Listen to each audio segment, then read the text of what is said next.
आज देखते हैं एक्सेस कंट्रोल कि मैं अगला पोलिंग में क्या करते हैं कि जैसे कि TDMA में प्रॉब्लम था कि जिसको नहीं चाहिए होता है, ठीक है, वो भी उसको भी टाइम स्लॉट असाइन कर दिया जाता है और वो टाइम स्लॉट वेस्ट हो जाता है, ठीक है। तो उसको सोचा गया कि उसको दूर करें किसी तरीके से, तो उसके लिए पोलिंग यूज़ किया। पोलिंग में क्या करते हैं, सबसे पहले एक पोल किया जाता है, उसमें कुछ जो कि किस सिस्टम्स को सबसे ज़्यादा ज़रूरत है उसकी, ठीक है, उस पर्टिकुलर लिंक की, मतलब डेटा सेंड करना किस सिस्टम के लिए सबसे ज़्यादा ज़रूरी है, ठीक है। तो उस तरह से एक पोल कर लिया जाता है कि भाई उस पोलिंग में जो जीतता है, ठीक है, उसको असाइन कर दिया जाता है। तो हमने क्या किया, थोड़ी देर इसके लिए पोलिंग के लिए एक टाइम लगता है, उसको टी पोल कहते हैं। तो इतने टाइम में हमने ये डिसाइड किया कि इस वाले सिस्टम को हमें डेटा देना, वो लिंक देनी चाहिए। तो फिर उस सिस्टम को असाइन कर दिया जाता है वो लिंक। तो वो सबसे पहले अपने पैकेट को उस ट्रांसमिशन लाइन पर रखता है और फिर वो पैकेट सेंड होके रिसीवर तक पहुंचता है, ठीक है। तो वो टीपी टाइम लेता है, ठीक है। तो हमने क्या किया, सबसे पहले टी पोलिंग किया, तो उस पोलिंग में जो टाइम लगा उसे टी पोल का कहा। फिर उस टाइम पर वो पैकेट उस लिंक पर रखा और वो सेंड किया गया रिसीवर के पास, ठीक।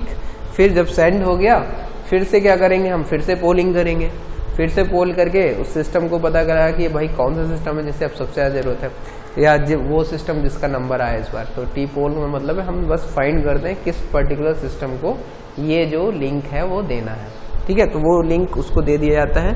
तो अब टी पोल में फिर से टाइम लगा, फिर एक सिस्टम आया कि भाई अब इसको यूज़ करने के लिए देना है, तो फिर से उसको दे दिया। तो वो क्या करेगा, फिर से अपना डेटा उस पर रखेगा, तो टी टाइम लगेगा।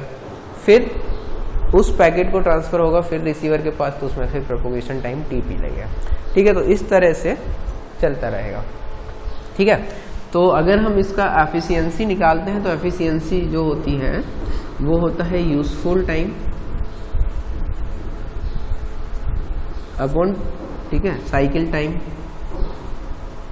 ठीक है। यहाँ पर जो साइकिल टाइम है वो देखो कितना है, साइकिल टाइम है ये टी पोलिंग, पहले पोल करो और उसके बाद डेटा सेंड करो, ठीक। उसके बाद फिर से वही सेम आ जाएगा, फिर पोल करो फिर डेटा सेंड करो, और इसी तरह से ये प्रोसेस चलती रहेगी, ठीक है। तो इसका जो साइकिल टाइम है वो ये है, ठीक। तो साइकिल टाइम हो गया टोटल।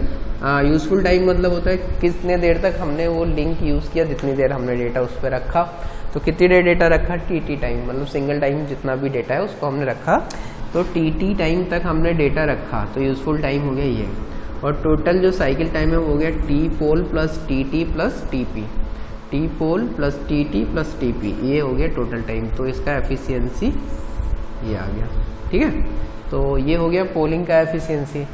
अब इसमें ये तो हो गया कि उन्हीं के बीच पोलिंग होगा जिनको उसका रिक्वायर्ड है, मतलब लिंक का, और जिनको लिंक का रिक्वायर्ड नहीं है वो उस पोलिंग में नहीं शामिल होंगे। लेकिन इसके बाद क्या है, इसका डिसएडवांटेज क्या है, एडवांटेज तो चलो ठीक है, वो जो उसका डिसएडवांटेज था TDMA का उसको हमने दूर कर दिया, ठीक।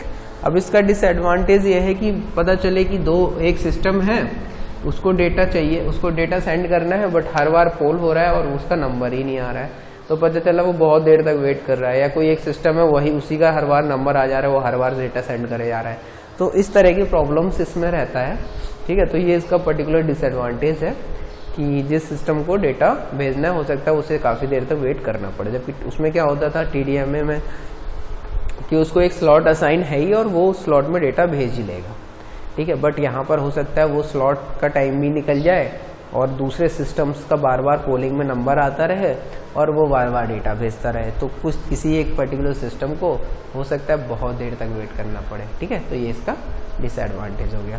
बाकी और एक्सेस कंट्रोल मेथड है वो हम आगे टर्न पर देखेंगे, ठीक है। Thank you.